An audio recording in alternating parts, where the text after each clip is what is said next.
मैं तुम्हें अपने उसूलों की कसम देता हूं, मैं तुम्हें अपने उसूलों की कसम देता हूं। मुझको मजहब के तराजू में न तौला जाए, मैंने इंसान ही रहने की कसम खाई है। मुझको हिंदू या मुसलमान न समझा जाए। जनसंवाद यात्रा की शुरुआत पूरे प्रदेश में, पूरे महाराष्ट्र में जनता के बीच में जा करके, जन के बीच में जा करके संवाद की ये जो परंपरा है, दरअसल ये भारत जोड़ो यात्रा का ही एक अगला स्वरूप है। आज की शाम मैं नासिक में खड़ा हूं और आज की शाम से पूरे एक साल पहले बाला साहब थोराट जी गवाह हैं, वजाहत मिर्जा जी गवाह हैं कि हम लोग आज की शाम, आज से एक साल पहले यानी कि 6 सितंबर को इस वक्त कन्याकुमारी में खड़े थे और हमारी आंखें गवाह हैं उस ऐतिहासिक यात्रा की कि जब कन्याकुमारी से पूरी कांग्रेस तैयार थी राहुल गांधी के कदम से कदम मिला करके 3,500 किलोमीटर से ज्यादा की पैदल यात्रा के लिए। बहुत मुश्किल फैसला था। मैं खुद कई बार सोच रहा था कि 3,500 किलोमीटर पैदल कैसे चलेंगे हम सब, राहुल गांधी जी कैसे चलेंगे। और रात के उन लम्हों में कन्याकुमारी में समंदर के किनारे खड़ा होकर के मैं ये सोच रहा था कि जो हर जालिम से टकराएगी वो आंधी बनाऊंगा। नए अंग्रेज आए हैं, नया गांधी बनाऊंगा। और वो दिन, आज का दिन, नासिक वालों आपको याद है उन दिनों जब प्रधानमंत्री जी भाषण देते थे तो कहते थे कांग्रेस मुक्त भारत, यह उनका नारा हुआ करता था। लेकिन आज हालत यह हो गई है कि जब कांग्रेस के सांसद पार्लियामेंट में खड़े होकर के उनसे सवाल पूछना शुरू करते हैं कि आइए और अडानी पर जवाब दीजिए, आइए और मणिपुर पर जवाब दीजिए, तो पार्लियामेंट से भागते हैं, कतराते हैं। अभी परसों ही भाजपा के तमाम लोगों ने सोशल मीडिया पे एक प्रोपेगेंडा फैलाया आरटीआई लगा करके कि प्रधानमंत्री जी ने एक भी छुट्टी नहीं ली है। 9 सालों में प्रधानमंत्री जी ने एक भी छुट्टी नहीं ली। मुझसे मीडिया के एक साथी ने पूछा कि भाई आप क्या कहते हैं इस पर, तो मैंने कहा भाजपा वालों से पूछा जाना चाहिए कि छुट्टी की परिभाषा क्या है। अगर पार्लियामेंट का सेशन चल रहा है और 23 दिन के सेशन में प्रधानमंत्री जी 2 दिन आते हैं तो बाकी 21 दिन छुट्टी ही तो हुई। मणिपुर में हमारी बहनों को, मणिपुर की बेटियों को बिना कपड़ों के हुजूम ने, भीड़ ने परेड करवाई, बलात्कार किए और मणिपुर पर एक शब्द बोलने से कतराने वाले प्रधानमंत्री जी ने मणिपुर पर बोलने से परमानेंट छुट्टी ले रखी है। यह छुट्टी ही तो हुई।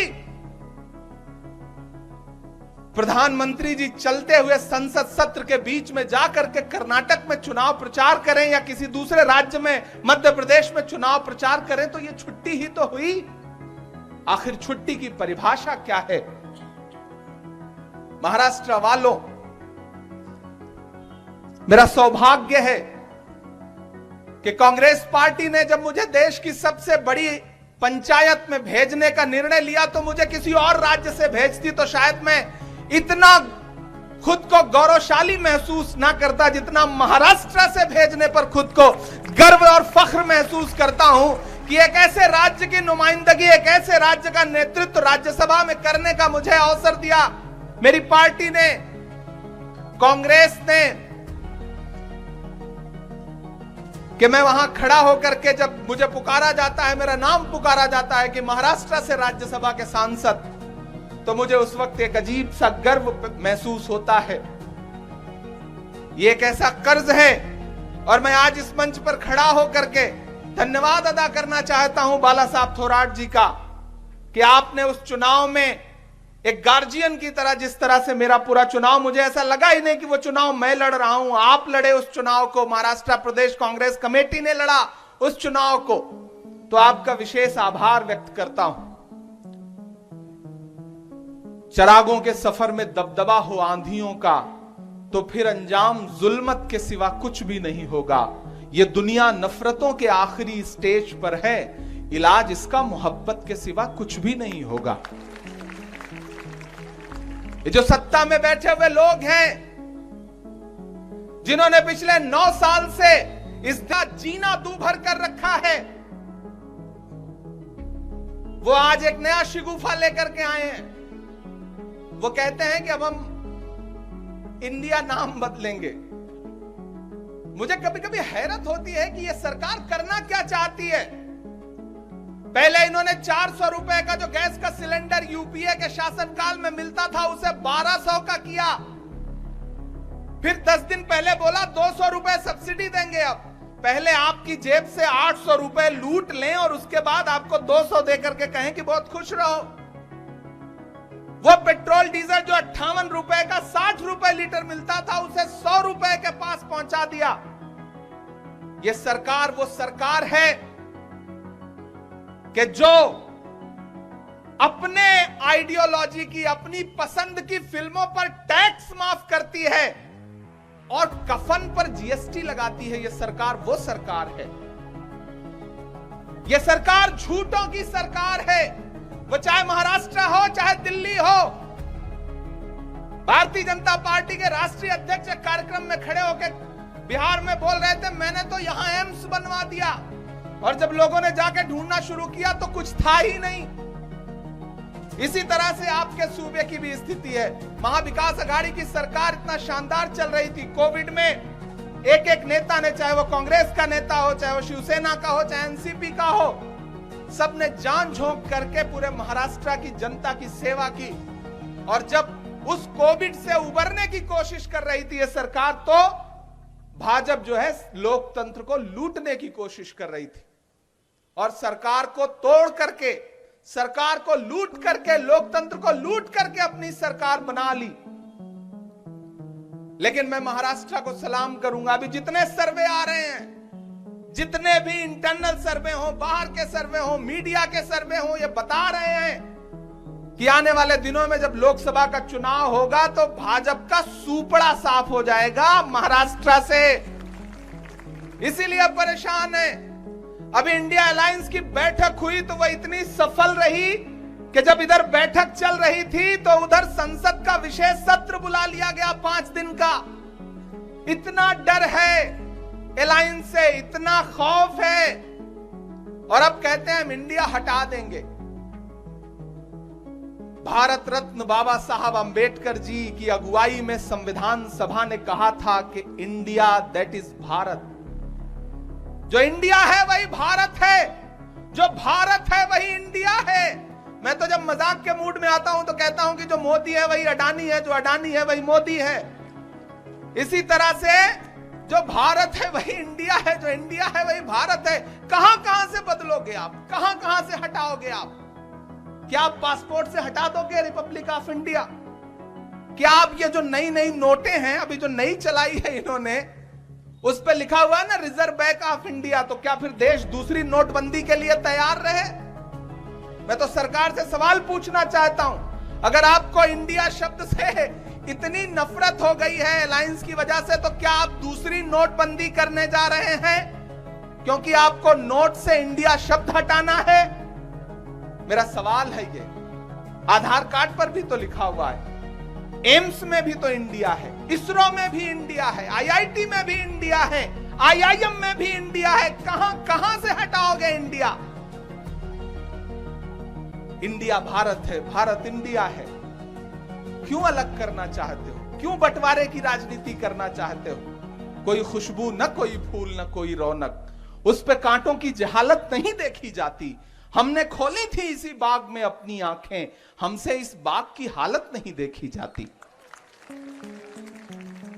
यहां मेरी माएं बहनें बैठी हैं, सबसे ज्यादा तो इस सरकार की मार आपने झेली है।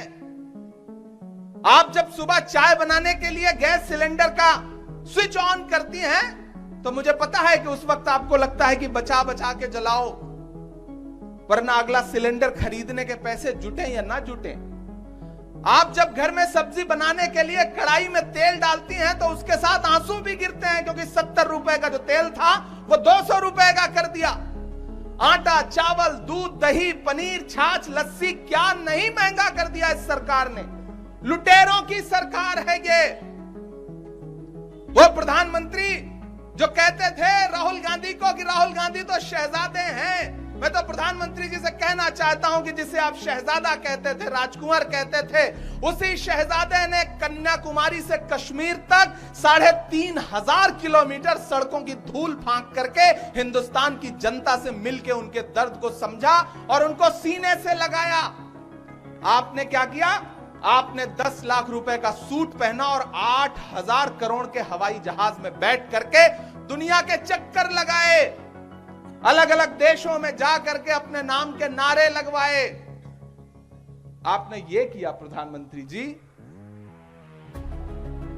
ये देश जिस दौर से गुजर रहा है, महाराष्ट्र वालों, आपने हमेशा से देश को, समाज को एक दिशा दिखाई है, एक राह दिखाई है। बहुत ऐतिहासिक जगह पे खड़ा हूं मैं। नासिक सांस्कृतिक नगरी है, धार्मिक नगरी है, लेकिन आज यहां हालत क्या है? कीमत तो बहुत बढ़ गई शहरों में धान की, लेकिन विदा न हो सकी बेटी किसान की। मौका मिला तो लोगों ने कुर्सी के वास्ते तस्वीर ही बिगाड़ दी हिंदुस्तान की। प्याज का किसान आज खून के आंसू रो रहा है नासिक में। उसे अपनी फसल सड़क के किनारे फेंकनी पड़ रही है और यह सरकार कहती है कि हमने किसानों के लिए बहुत कुछ कर दिया। हमने देखा है प्रधानमंत्री जी, मैं दिल्ली रहता हूं, कि दिल्ली के बॉर्डर पर बैठे हुए किसान आपसे चरौरी मिन्नत कर रहे थे और ये कह रहे थे कि कृषि कानून वापस ले लीजिए, लेकिन आपका अहंकार ये बोल रहा था कि नहीं, हम नहीं वापस लेंगे। 700 किसान जब मर गए तब आपका ज़मीर जागा और उसके बाद आपने एक दिन उन किसानों से संवाद करके वो कृषि कानून वापस लिया। 700 किसानों की मौत के बाद तुझको कितनों का लहू चाहिए अर्ज़े वतन, कितनी आहों से कलेजा तेरा ठंडा होगा। ये जो भाजपा के नेता हैं जो सरकार में बैठे हों, चाहे यहां चाहे दिल्ली में, इन्हें सिर्फ झूठ बोलना आता है और कुछ नहीं। वो एक भाजपा के नेता एक गांव में पहुंचे, लोगों को इकट्ठा किया, बोले बताओ तुम्हारी क्या समस्या है, हम दूर करेंगे। तो गांव के सीधे साधे लोग, उन्होंने कहा हमारी 2 समस्या है। तो नेताजी ने, भाजपा के नेताजी ने कहा बताओ क्या समस्या है। बोले हमारी पहली समस्या यह है कि यहां पे कोई भी अस्पताल नहीं है, डॉक्टर नहीं है। नेताजी ने तुरंत अपना मोबाइल निकाला, पता नहीं कहां नंबर डायल किया और उसके बाद इधर उधर कुछ बात करके बोले लो मैंने तुम्हारी पहली समस्या हल कर दी, अब दूसरी बताओ। तो गांव वालों ने कहा कि नेताजी दूसरी समस्या यह है कि इस गांव में मोबाइल का कोई नेटवर्क ही नहीं है। इस तरह से यह सरकार चल रही है, इस तरह से काम कर रही है यह सरकार। इनके पास सिर्फ आधार क्या है?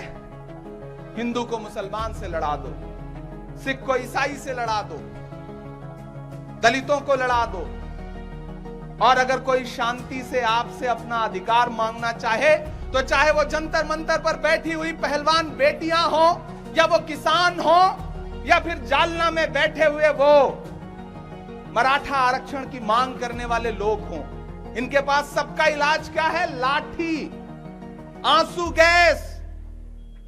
मैं तो इनसे पूछना चाहता हूं, महाराष्ट्र में खड़ा हूं, महाराष्ट्र का प्रतिनिधित्व करता हूं, इसलिए पूछना चाहता हूं कि अगर कोई आपसे शांतिपूर्ण तरीके से कुछ मांग रहा है तो दीजिए या ना दीजिए, लेकिन लाठी चलाने का अधिकार आपको किसने दिया है? लाठी का जवाब तो आपको देना पड़ेगा, जवाबदेही तो आपको लेनी पड़ेगी। यह सरकार, मैंने कहा ना, झूठों की सरकार है। हमने देखा है, हमारे नेता ने, राहुल गांधी जी ने मणिपुर जा करके देखा है, वहां के लोगों की पीड़ा को, दर्द को महसूस किया है वहां जा करके। लेकिन प्रधानमंत्री जी के पास 2 मिनट नहीं थे, सिर्फ 36 सेकंड बोले थे एक दिन, वो जिस दिन संसद का सत्र शुरू हुआ था, और हम चीखते रहे, हमारा हर सांसद चीखता रहा। राज्यसभा में आदरणीय खड़गे जी के नेतृत्व में पूरा विपक्ष चिल्लाता रहा कि आइए और मणिपुर पर बात करिए। एक दिन भी संसद नहीं चलने दी इस सरकार ने। नासिक वालों, मैं आज आपसे बहुत दूर से दो तीन छोटी छोटी बातें कहने आया हूं। लेकिन सबसे पहले हनीफ बशीर साहब ने एक मांग रखी कि डॉक्टर जाकिर हुसैन हॉस्पिटल जो है उसमें सोनोग्राफी की मशीनें नहीं हैं और भी कुछ इक्विपमेंट्स हैं जो नहीं है। मैं आपका हूं, मेरे पास जो कुछ है वो आपका है, मेरे पास जो फंड है वो आपका है, जो बजट है वो आपका है। वजाहत मिर्जा जी ने 15 लाख रुपए की मशीनें उपलब्ध करवाने का वादा किया है। मैं 25 लाख रुपए अपने बजट से आपको देता हूं। जो भी मशीनें आपको वहां लगती हैं उनका प्रपोजल भेजिए। मैं 12 तारीख को वापस दिल्ली पहुंचूंगा। मैं कल यहां से बिहार चला जाऊंगा, फिर राजस्थान कार्यक्रम लगे हुए हैं, फिर लौट के दिल्ली पहुंचूंगा। मैं वहां से लेटर आपको भिजवा दूंगा। और साथ ही साथ मैं पार्लियामेंट की स्टैंडिंग कमेटी में हेल्थ का मेंबर हूं। तो आपने जो थोड़ी बहुत ताकत दी है उसमें मेरी कलम में एक ताकत यह भी है कि हेल्थ डिपार्टमेंट से जुड़े हुए किसी भी विषय पर मैं जवाब तलब कर सकता हूं। आपकी दुआओं ने इतनी ताकत दी है। तो इस अस्पताल की जो और समस्याएं हैं वो भी आप मुझे लिखित में दीजिए। मैं एज ए कमेटी के मेंबर जो है वो यहाँ के हेल्थ सेक्रेटरी को, चीफ सेक्रेटरी को और बाकी अधिकारियों को भी यहाँ पत्र लिखता हूं और मुझे पूरा विश्वास है कि हम कुछ ना कुछ मदद जरूर कर पाएंगे। मैं 2-3 बातें आपसे कहने आया हूं। इस सरकार के पास जवाब देने के लिए कुछ नहीं है, ये सिर्फ उलझाना जानते हैं।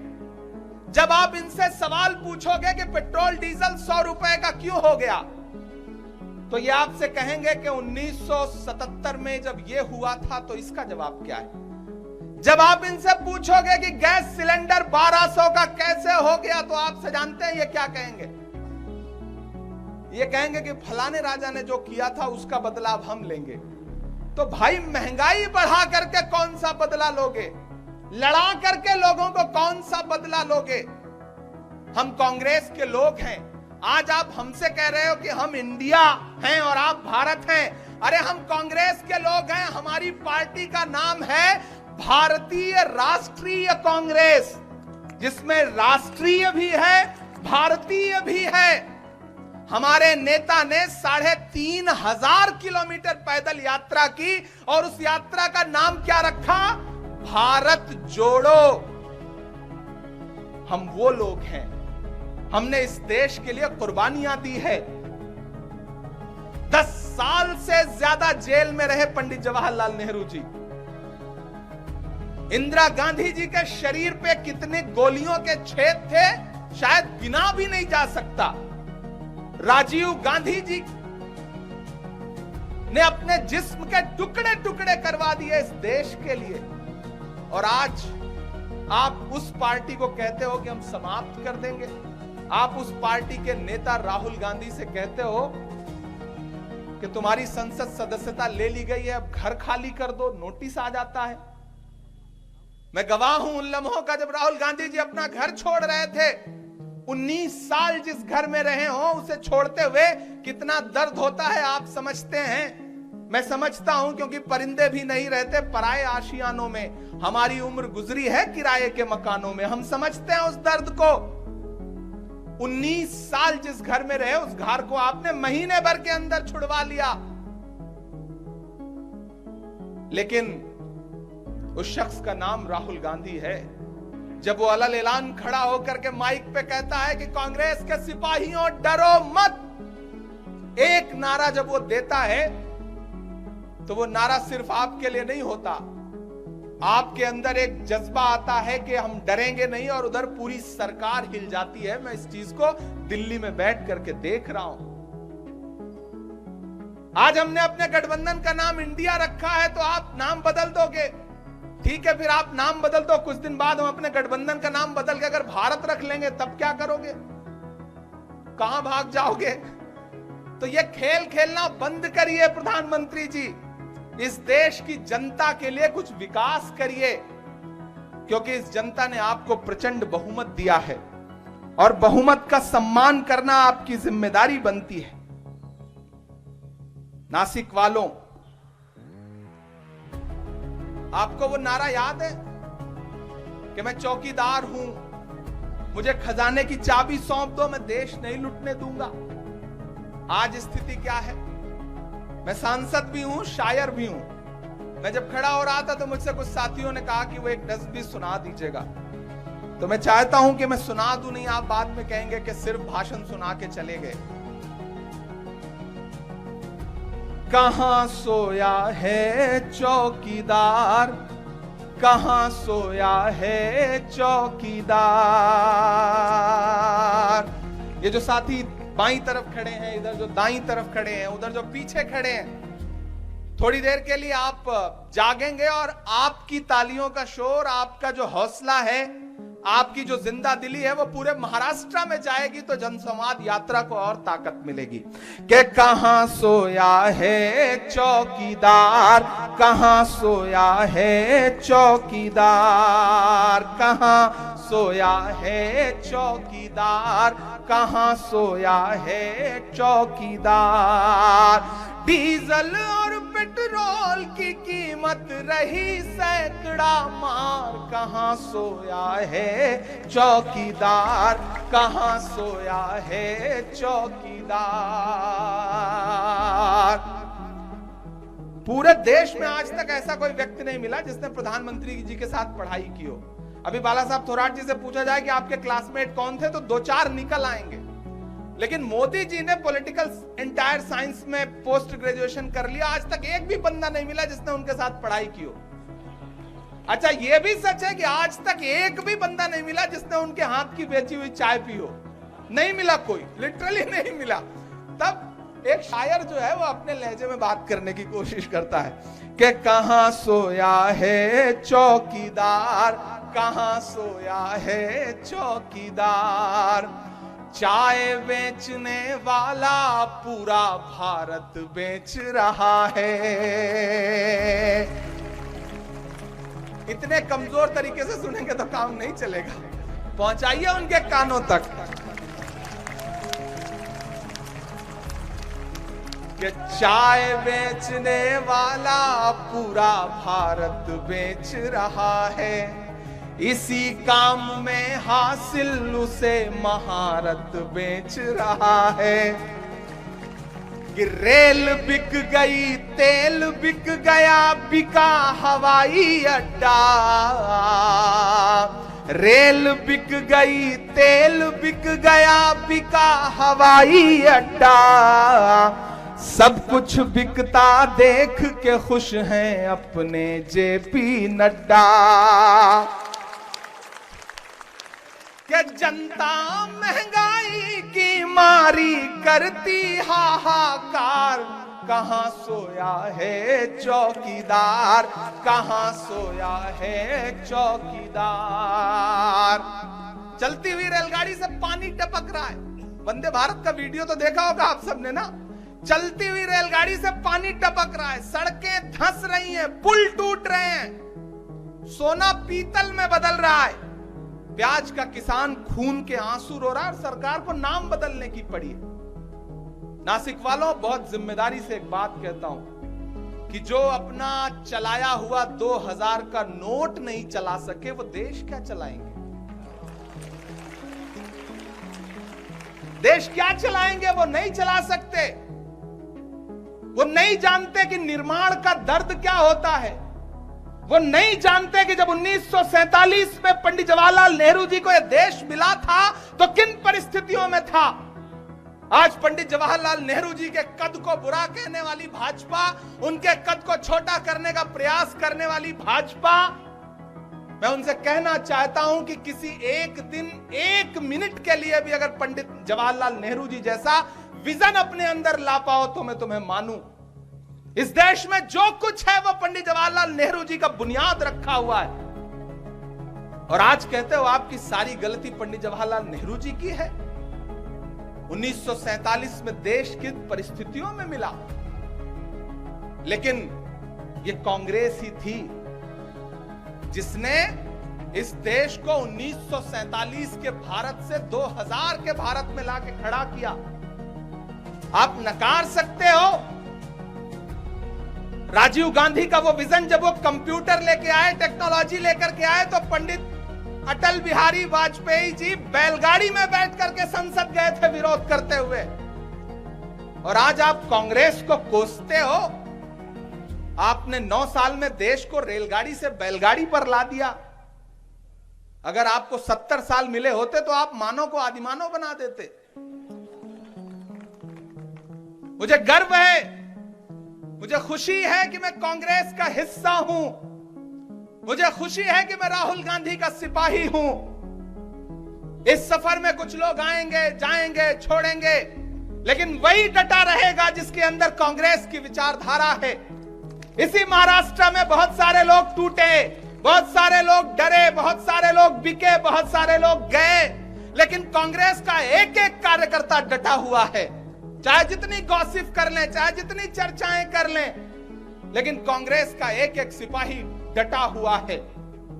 जो डरे वो गए, और जो गए मैं उनके लिए कहना चाहता हूं कि कांटे गुल के साथ नहीं चल सकते हैं, बुज़दिल खुल के साथ नहीं चल सकते हैं। रास्ते में जो छोड़ गया उसे जाने दो, सब राहुल के साथ नहीं चल सकते हैं। ये लड़ाई बहुत बड़ी है। ये लड़ाई आपको असल मुद्दों पर लाने की है।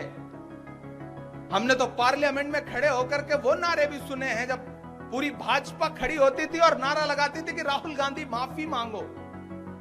ये नारा लगाया जाता था। हम वहां खड़े होकर के डट करके जवाब देते थे कि हमसे माफी मांगने के नारे लगाने वालों, माफी तो आप मांगो। 15 लाख के झूठे जुमले के लिए माफी मांगो। पेट्रोल डीजल 100 रुपए का करने के लिए माफी मांगो। गैस सिलेंडर 1200 का करने के लिए माफी मांगो। टमाटर, बाप रे, आज मैं होटल में बैठ के खाना खा रहा था। आकाश शाजर जी ने अपने घर से खाना भिजवा के भेजा था, तो जो सैलेड था, सलाद था, उसमें टमाटर की मात्रा बहुत ज्यादा थी, तो मैं चौंक गया। और मैंने स्वप्निल खाना खिला रहे थे, मैंने स्वप्निल से पूछा कि भाई क्या यहाँ बहुत सस्ता हो गया है क्या, वरना हम तो 250 रुपए किलो खा करके आ रहे हैं। स्थिति ये हो गई कि हमारी आंखों ने दिल्ली में वो मंजर भी देखा कि एमसीडी की एक गाड़ी आती थी, उसमें टमाटर रखा रहता था, वो मेटाडोर जो 407 चलती है, और शहर के संभ्रांत लोग लाइन में खड़े होकर के सब्सिडी वाला टमाटर खरीदते थे। यह स्थिति हो गई है। ऐसे में इस सरकार को माफी तो मांगनी पड़ेगी, और अब ज्यादा दिन दूर नहीं है, 2024 बहुत पास है। तैयार रहिए।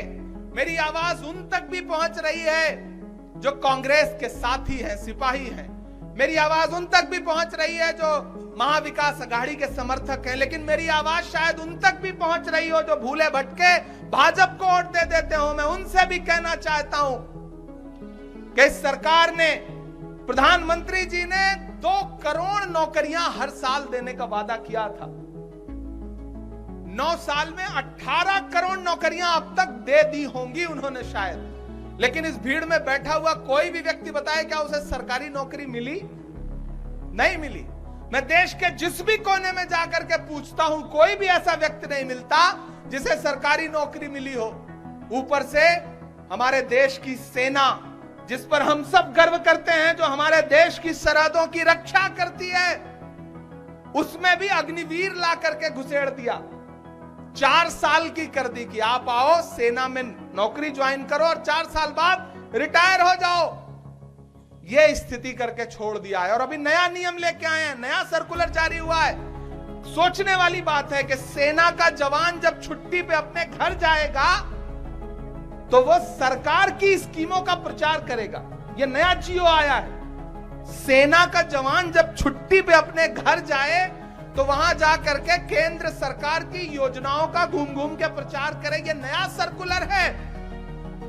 आप अंदाजा लगाइए, सोचिए कि वो सेना जिन पर हम गर्व करते हैं, जब किसी एक शहीद सैनिक का घर लौट करके शव उसका घर आता है तो पूरा इलाका, पूरा देश रोता है। आज आप उससे ये काम कराना चाहते हैं? ये स्थिति करके रख दी गई है।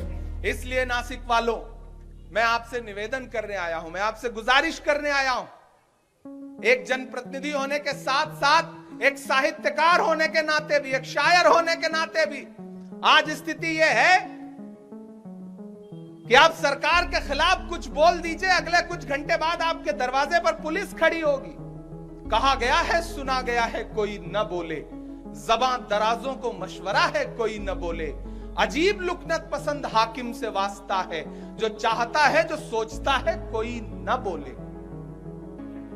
यहां अल्पसंख्यक समाज के तमाम लोग बैठे हैं।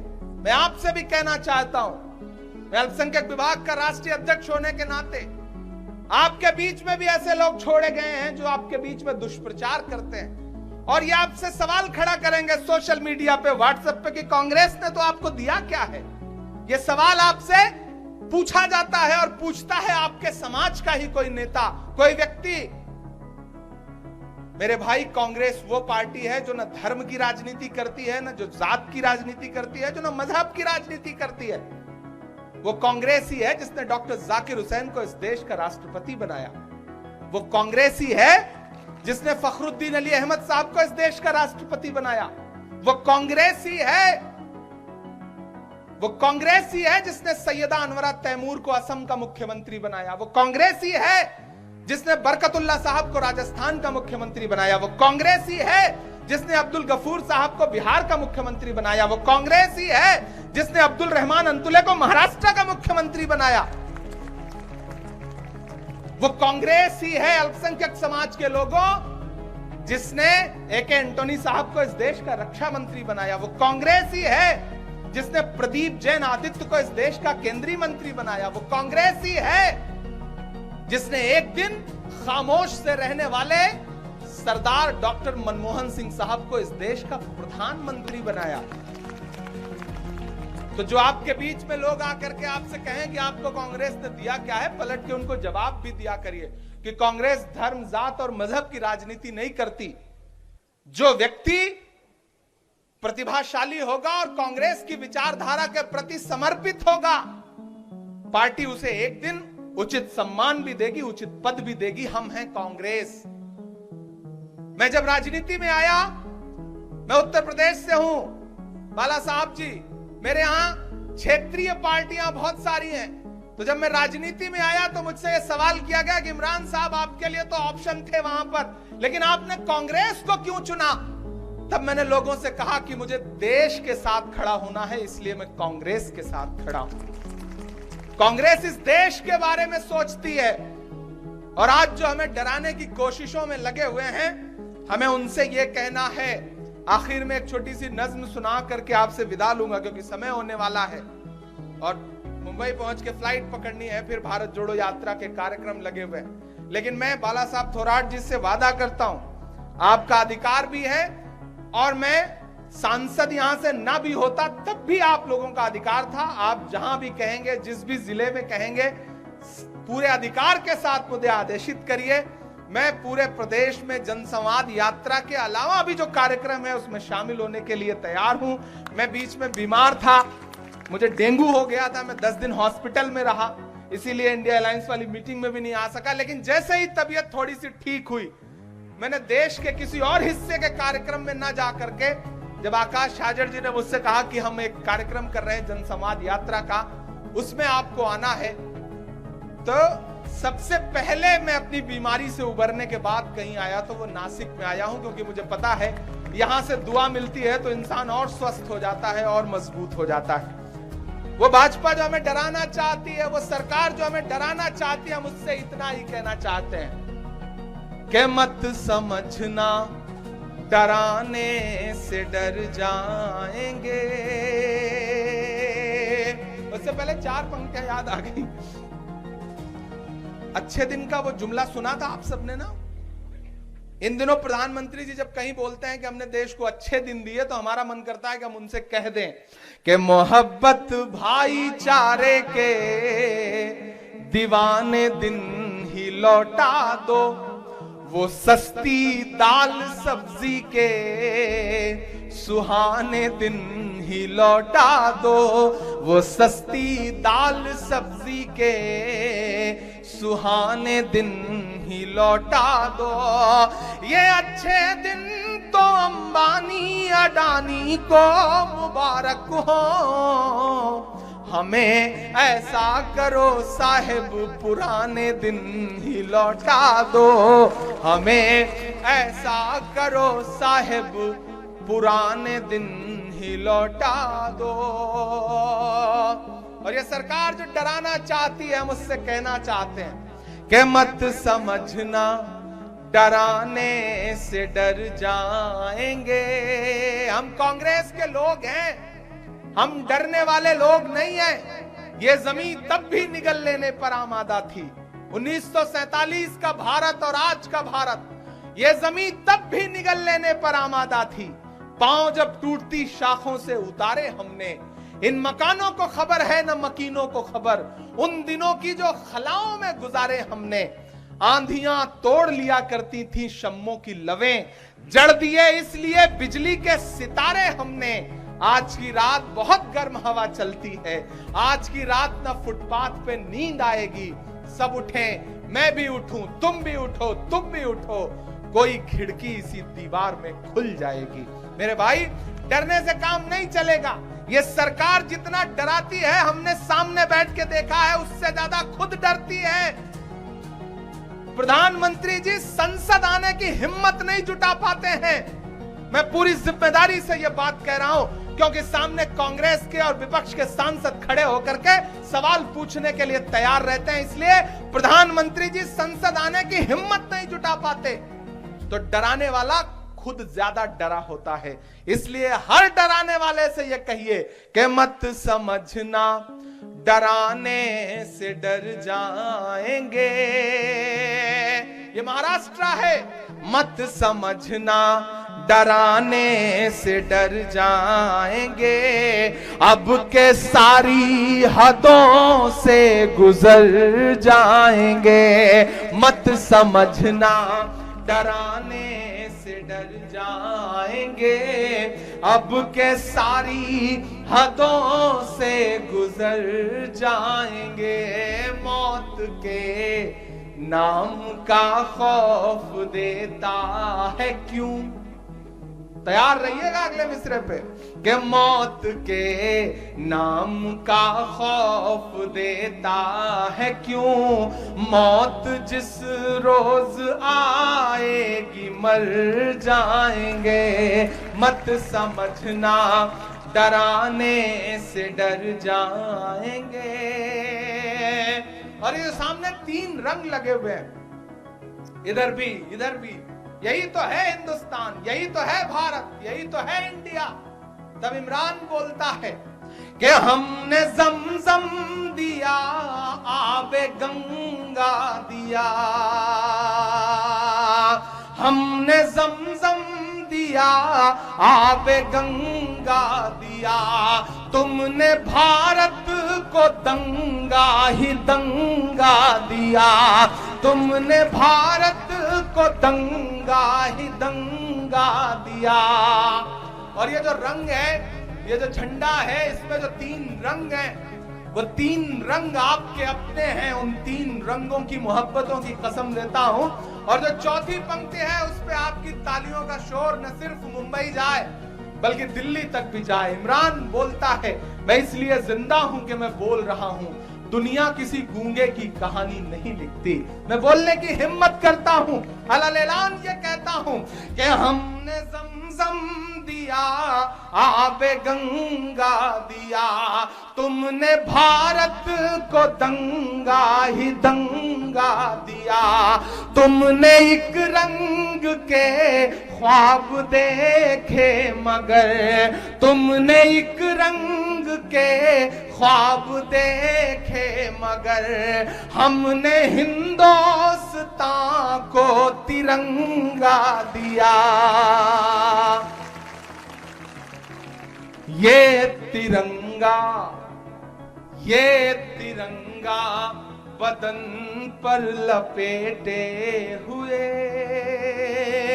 ये तिरंगा बदन पर लपेटे हुए, एक दिन इस जमीन में उतर जाएंगे। मत समझना डराने से डर जाएंगे, अब के सारी हदों से गुजर जाएंगे। नासिक की इस ऐतिहासिक धरती को सलाम करता हूं और आप इतनी बड़ी तादाद में यहां इकट्ठे रहे। मैंने आपसे एक वादा किया है कि डॉक्टर जाकिर हुसैन जो आपका हॉस्पिटल है उसके लिए, सोनोग्राफी के लिए और भी कुछ इक्विपमेंट्स मैं डॉक्टर से भी बात करता हूं, वो हम अपनी तरफ से देंगे। तो ये वादा नेताओं की क्या राय है हमें कमेंट करना ना भूलें। ऐसे और वीडियो के लिए हमें लाइक और सब्सक्राइब कर लें। धन्यवाद।